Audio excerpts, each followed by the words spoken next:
Chapter 7. Description of Svananda Kshetra. Om Shri Ganeshaya Namaha. All the Shaktis prayed to Adi Shakti. We feel blessed after listening to the tale of Brushandi. There's no doubt about it. Please tell us the joy-giving dialogue between the Munis and Devas which will impart the pure knowledge of Vigneshwara. Adi Shakti said, O Shaktis, listen, I shall tell you an ancient legend that is the destroyer of sins, the bestower of merits and all siddhis. Hearing Brushandi's reassuring words, Shankara and other devas were overjoyed. After greeting him with a namaskar, they recounted the earlier events. Shankara and other devas asked, who is this Lord Ganeshwara with the body of a human and the head of an elephant? Please tell us about him. What is the nature of the Lord? Who is the driving force of the Chitta? Brushandi said, the syllable Ga represents Sanyoga and the syllable Na represents Ayoga form. The Lord of both is Ganeshwara. Ganesha is indestructible. This has been expounded in the Vedas. His head has been transformed into an elephant head by Maya. This world is perishable and is represented by the portion of his body below the neck. The union of both is Gajanana. His four arms represent the fourfold prosperities, and hence Ganesha is referred to as Chaturbuja. The Jivatma, the individual incarnated soul, and Paramatma, the supreme spirit, are represented by his 2 feet. O Devas, therefore the Vedas have mentioned him as Dvipada, with 2 feet. From his belly, a Brahma named Jagat was formed, and hence Ganeshwara is referred to as Lambodara. From the left side of Ganaraja was born Devi Siddhi, who is the form of Maya and is illusory. From the right side of Ganaraja was born Devi Buddhi, who is endowed with the 5 tendencies of the Chit and is the bearer of illusion. Dear Lord Ganesha is the embodiment of yogic peace and assumes corporeal forms for the love of his devotees. When Ganesha is attained, peace or shanti is acquired through yogic practice. Alternatively, when the supreme peace or shanti is acquired through yogic practice, darshan of Ganesha is attained. Hence, Ganesha and yogic peace are the same. O Devas, he had manifested in your hearts so that you could be successful in your deeds and perform them with ease. You should worship him for your welfare. Listening to this explanation, all Devas were astonished. They offered pranams and said to Brushandi, you are the embodiment of Gajanana himself, bearing a trunk of an elephant on your face. You are our foremost Guru, our preceptor, and have uplifted us. We bow to you. O Yogiraj, we have comprehended Ganesha because of the knowledge imparted by you. O Mahayogi, as a result we have become his true devotees. We plead you to impart the knowledge of the importance of singing bhajans. Where should they be performed? What is the procedure for chanting mantras and rituals accompanying them? Brushandi preached, O Maheshwaras, in earlier times you all had attained the Supreme Brahma, the one with or without duality. By practicing samadhi, you had merged with him. Proceed to a holy Ganesha Kshetra named Svananda in Dandakaranya and observe penance. Visualize the image of Ganesha that you saw in your hearts. Sculpt an idol of him and install it in an appropriate manner as ordained. Worship it observing all rituals and you will attain all siddhis. Brushandi instructed them and then became silent.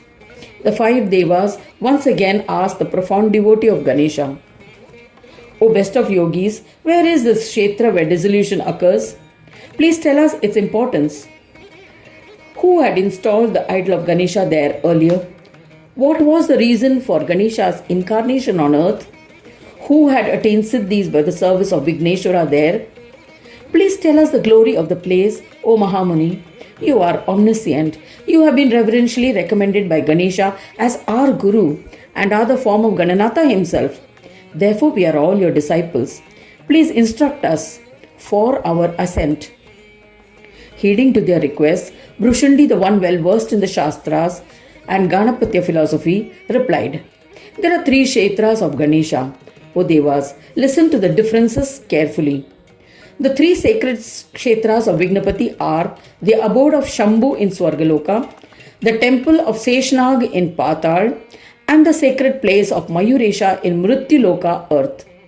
Amongst them, the sacred place on earth is famous for attaining success for one's deeds, karma siddhis. I shall first describe the glory of this kshetra, which is the form of Brahma. Prakriti has many forms. Purusha means Atma. With the union of these two, Svananda is created. He can be comprehended by the humans with Swasamvedya yoga, yoga of self-realization. This is a kshetra of Ganaraja on earth. The yogic form of Ganesha resides in this kshetra. Using his powers of Maya, he has created this unparalleled kshetra that confers union with the Supreme Brahma. Jivatma, incarnated individual soul, is formed by the union of Prakriti and Purusha. The physical body is a kshetra in which the Jivatma resides.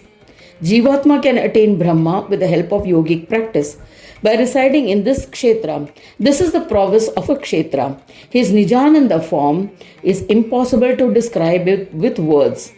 It is important to understand that this kshetra contains all other kshetras. The statement that this kshetra contains all other kshetras can be explained in two ways. In one of the previous chapters, it was explained that the 33 Koti Devas reside in the physical body. So it is a sacred place of pilgrimage or kshetra. It can also mean that when the mind is purified, there is no need to visit any kshetra, as all the pilgrimage centers or kshetras are created within the body. Hence, this kshetra is glorious.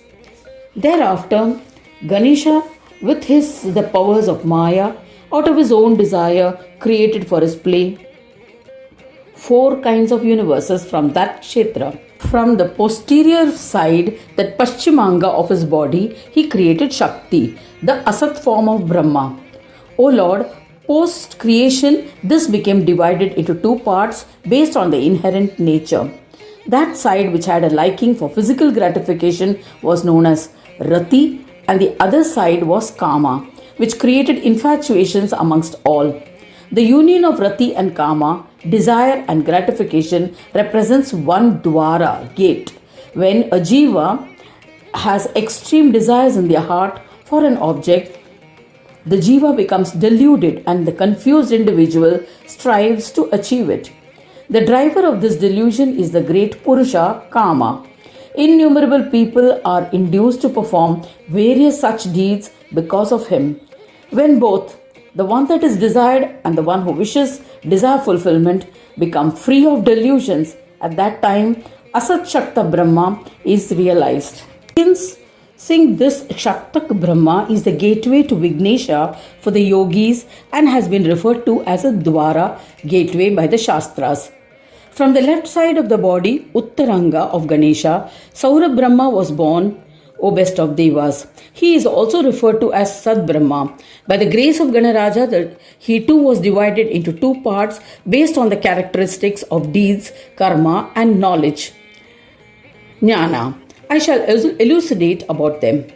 This whole world is driven by karmas. The unending progression in creation occurs because of karmas. One thing leading to another, which leads to another, etc. The Shastras have said that one will have to face the fruits of those deeds that are performed with dedication. Earth is a stable support for karmas. The lustrous wife of Surya, Sanjna, is Mahamaya in the form of karma. Varaha is endowed with knowledge and by nature is unattached. He is a part of every karma performed and is also called Ravi. He makes one aware of the karmas to be performed, but he is unaffected even if that karma is not performed. Some adhere to the path of karma, while some tread the path of knowledge. Both are deluded and follow their respective paths. A yogi who renounces both the illusions, that of karma and jnana, attains the eternal Brahma referred to as Ravi. Devotees can also attain Ganapa by treading the path of Saura. Hence, this pathway is called Ganapad Dwara. Yogindras attain Gananayaka through the Dwara, this Dwara gateway, and hence the Uttaranga, left side of the body, is considered as a Dwara by the Pandits. Worship of Surya or Saura Sat Brahma is also the worship of Ganesha. Thereafter, from the front side, Purvanga of Ganesha's body, was born the Sama Brahma, the absolute bliss, Purna Brahmananda. O Devas, Sama Brahma is composed of Satya and Asatya. Brahma is in equal proportions. He is also called Vaishnava Brahma and is also divided into two parts. One part is endowed with Lakshmi, material wealth, and the other part is in the form of Yasha, success. Maya has bestowed exceptional beauty on both. O Devas, Lakshmi is unparalleled in the world. Her splendor is the most bewitching Maya in the world. Where Lakshmi resides, there is always fame. It has been said by all that she exists in two forms, which are indulgence and liberation. In one of the previous chapters, there are references to Bhoga Lakshmi and Moksha Lakshmi. Vishnu is the one who controls her and is in a state of equanimity. Shakti is the creator of the physical body. Surya enters the body as the Atma. Vishnu causes the union of the two. As a result, the dualities like happiness and sorrow are realized. These dualities are also Maya, as Atma is inherently Nirguna, without attributes, and formless, Nirakara. The union of Shakta and Saurabh Brahma is Samabrahma. Vedas have mentioned this. This joy bestowing Brahma is attained by Vaishnava devotees. Since this is also the path of attaining Ganesha, it is regarded as a happiness bearing Dwara to Ganesha on its front side. Thereafter, from the right side, Dakshinanga, the unmanifest form of Brahma was born, known as Neti Brahma, as its abilities were distinct from the other three Brahmas. He is also called Sahaja Brahma or Shankara Brahma. By nature, it has been divided into two parts by Maya, namely man and woman. Of them, Parvati is the woman and is the Mahamaya in the form of desire. She created the threefold world by her free will. There is no doubt about it. Maya is endowed with the three gunas, Sattva, Rajas and Tamas. Accordingly, the universe is also of three types, Satvika, Rajasika and Tamasika. Mat Tattva Ahankara and other 16 Tattvas can be considered as one aspect of the threefold universe. Shankara is devoid of infatuations. He is said to be the fourth Brahma. O Devas, Parvati and Shankara together form the unmanifest Avyakta Brahma. They represent the Dwara on the right side, which is a gateway for the attainment of Ganesh. The union of these four Brahmas is Svananda. He is attained by yogis through the path of Swasamvedya Yoga, self-realization through yoga. This is the description of Svananda Kshetra and its four Dwaras. Thus ends the 7th chapter titled Description of the Kshetra of Svananda in the 6th Khand of the Purana Upanishad, Srimad Mudgal Puran, describing the legends of Vikata, dedicated to Sri Gajanana. End of chapter 7.